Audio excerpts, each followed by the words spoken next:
used to play a lot of poker.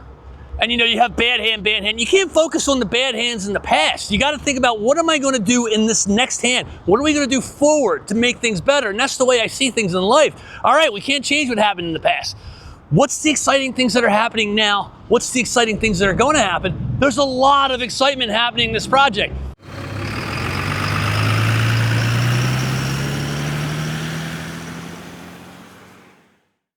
Hey guys, it's Mark from 42freeway.com, the commercial development news website. I'm in Bellmawr, New Jersey. It's August 12th. Time for a direct connection road project observational update. It's been about 2 weeks since my last update. Found myself unexpectedly in North Carolina for about 5 or 6 days. Had some family things to take care of. So again, 2 weeks. You know, South State and the contractors are really kicking it out now on the project. So we got a bunch of things to talk about. I don't think I have any unique perspectives this time around, but I got some interesting plans planned for the upcoming weeks. But as you can see, I'm starting out here on the ground level on the Browning Road Bridge, because the steel is really at a position now where you can get a great vantage point from the ground level, from the bridge level. And of course, we're gonna put the drone up. Over the last 2 weeks, I stopped at the Falcon Diner in Brooklyn, New Jersey, and I bumped into the group that's actually designed and built all of the giant steel girders. High Steel out of Lancaster, PA, an American company. I think that's a requirement for federal highway projects. You got to use American contractors. Group of like 8 or 9 of them. Wonderful people. They recognized me from my videos. Came over, said hi. We took some photos. Doing great work right here in the Delaware Valley. If you're unfamiliar with this $1 billion project, I'll drop some links in the description here in YouTube that you can go back and look at some other content about what this project's all about. Let's dive into what's happening here in Bellmawr. So this is the Browning Road Bridge. This is a local level roadway in Bellmawr. You got the Bellmawr Park housing development over here. The church is over there.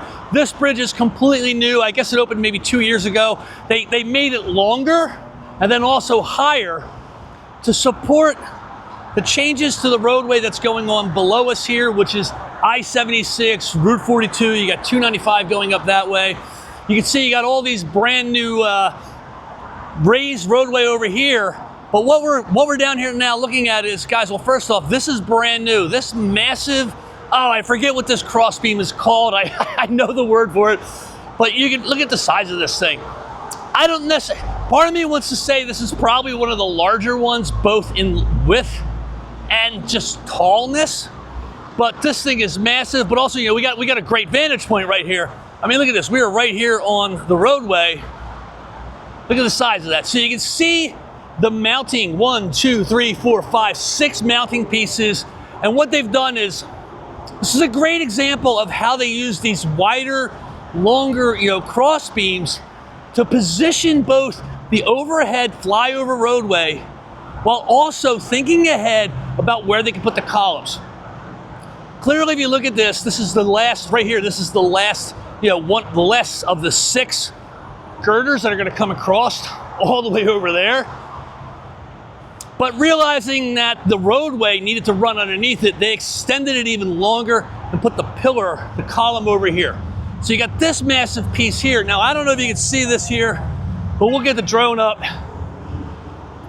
This whole set, well, over here on the right in the center of the screen, that has been there for a while. But right here, this is like a floating island of beams. It's a whole structure. It's got the cross beam on top of the post, the 6 beams coming off it, and it just kind of ends. There's some temporary structures there. And if we walk around the other side, you can see what they've done is, it's a similar process over here. Well, actually, let's talk about this and we'll come back to that. This is the first sections that have gone over top of Browning Road. It gives you a real perspective. You can see this right here, from the concrete base to that connection point. Those were put up as like an 18-foot section, and they were temporarily supported. But now they've connected them, and it's just a long continuous span. And they're doing a similar process over here by having the shorter mounting pieces here, I don't know, maybe 12, 15 feet, and then they're gonna connect down to the main roadway, which is 295 north in the distance. From here, you get an awesome perspective of how all of these, we're just talking about these cross beams, how they have to go wider with them to support the columns in a position that the roadway can still flow underneath. So you can see how long these columns are, just so they can use a small segment of that crossbeam to support the steel girders. Got a nice vantage point of the connection points here on the concrete. These guys are working hard on the project, but this morning, it's about 7:30 a.m. It seems a little quieter. There is a car over there.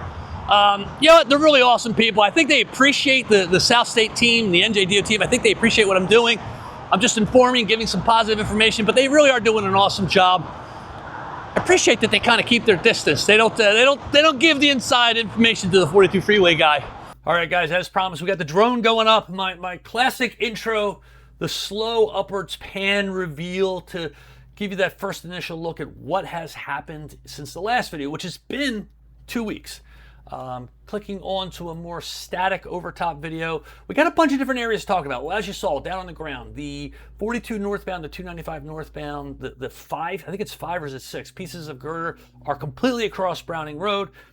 At the start of that roadway, 42 north, where the Dukes of Hazzard ramp is, they have started putting down all the underlayment aspects, and the steel rebar is going in, which is, you know, ahead of the concrete being poured. Someone in the center of the screen, there's that large girder that we just talked about running almost parallel with the Browning Road Bridge. You can see that there in the center of the screen is the island of steel girders, which represents 295 northbound. You know, I made a mistake when I'm walking on Browning Road. I don't know why I said those initial pieces for the 42 northbound section were 18 feet. They're clearly like 40, 45 feet.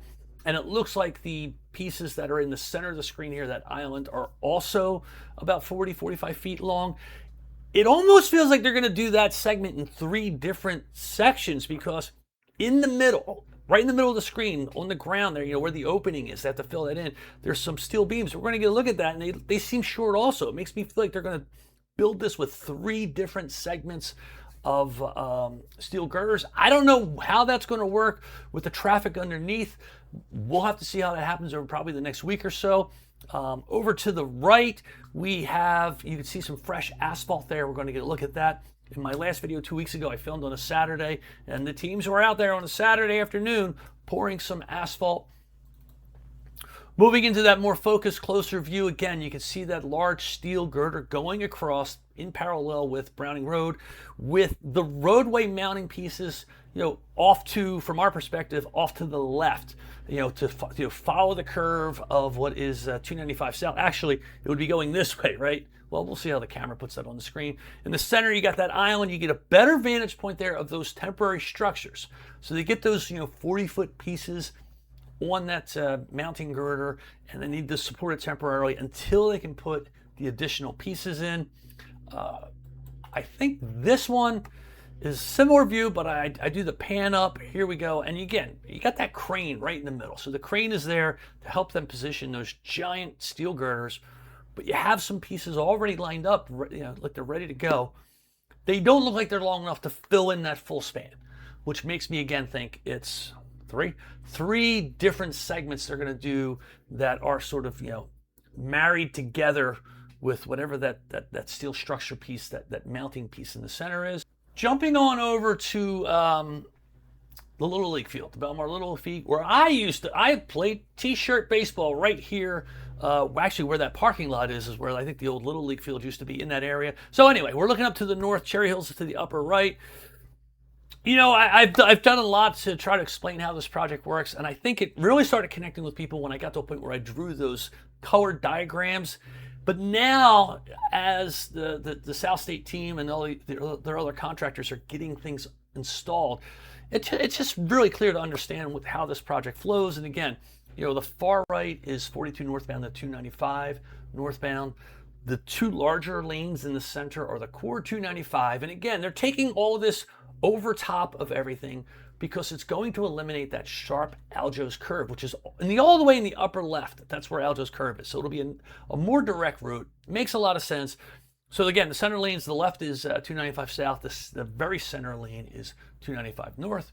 So this is just a same angle, zooming in. My camera has like a 2x digital zoom on it, so I can actually zoom it in closer just without even moving it. You get a really good vantage point of how these pieces are coming together, and you can still, where the yellow crane is and there's the opening, you can see the girders that are sitting there waiting for their turn to get installed. There's also some girders closer to the Browning Road Bridge. I think that, they just do that process, they just shift them in.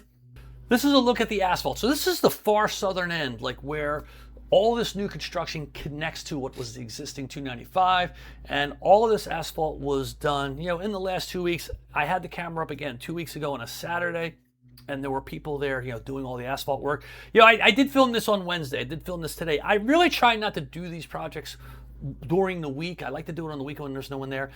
Today, this morning, at least at 7:30 a.m., was pretty quiet. There is this one piece of equipment moving, but I never get anywhere near the construction teams. I stay far away from the cranes. I don't want to be a nuisance. And the FAA, I'm sure someone in the FAA is watching these videos, so I stick to the rules. 42 northbound, 295 northbound. Now you do, when you're coming from 42 north, you go far right in that awkward ramp. Like, that ramp's going to go away. We're going to talk about that in the subsequent video.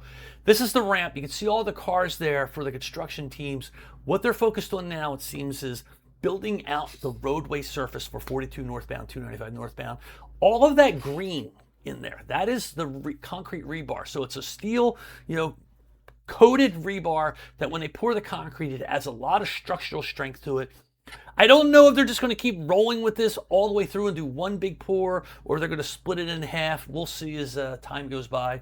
This is just another view of the 42 northbound roadway, and it's just, just get the whole aspect in the shot. It's a pretty long raised roadway. It's actually one of the more significant pieces of the project that I don't think people 6 months ago had any idea how this was tying together. They're moving really fast on this project now, getting things done. You know what, guys? I move very fast through that. We're already at what I have as the last slide. This just gives me an opportunity to talk. So I don't think I got too crazy with interesting perspectives. Well, you know what? I got down on the Browning Road Bridge, right, and showed you guys what it's like walking on the bridge. I had someone send me a message, and I agree with them. They said, Mark, you did that shot one time with the 360 static photo, and you were able to use some software and move around. They said, I really like that. You know what? I'm going to do that again. We're going to get to that after, probably at the end of the month or into September. But I got that on my radar. Guys, I also have an actual 360 camera. So just coincidentally today, Insta360 released the X6 model. I have the X3. It's a really cool camera. The export quality isn't awesome, but one of my goals is to mount it onto my car on a weekend and drive through the roads and record. So this is imagine a full 360 moving video that when it's in YouTube, as it's moving, you'll be in control to move the camera direction around. Now the quality doesn't come out so great, and I'll talk about that when I do that video. So that's a unique video I got coming. And then the third idea is actually going to be 4 different videos. Despite all the new information we have on this project, we still get a ton of questions about very specific patterns. Hey, if I'm coming from 295 south, how do I get to 42 south? That type of thing. So what I'm going to do is like a little bit more deeper dive from each direction. So think of it this way. You're coming into this spaghetti bowl of roads from 4 directions. You're coming from the north, east, south, or west. So I'm going to do a video say, hey, you're coming from the south. You're traveling 42 north. And you typically have 3 patterns you can go. From any one direction, you can go to the left, you can go straight on through, or you go off to the right. So my thought is I'm going to do 4 different videos over a period of like a week, week and a half. Just to kind of break down all those patterns and make it, hopefully understandable to people. They know how to move through the movements when this is all done. And then anytime somebody has a question, I can just link them back to that video. So, hey guys, thank you for supporting me. The YouTube videos here are really taking off, right?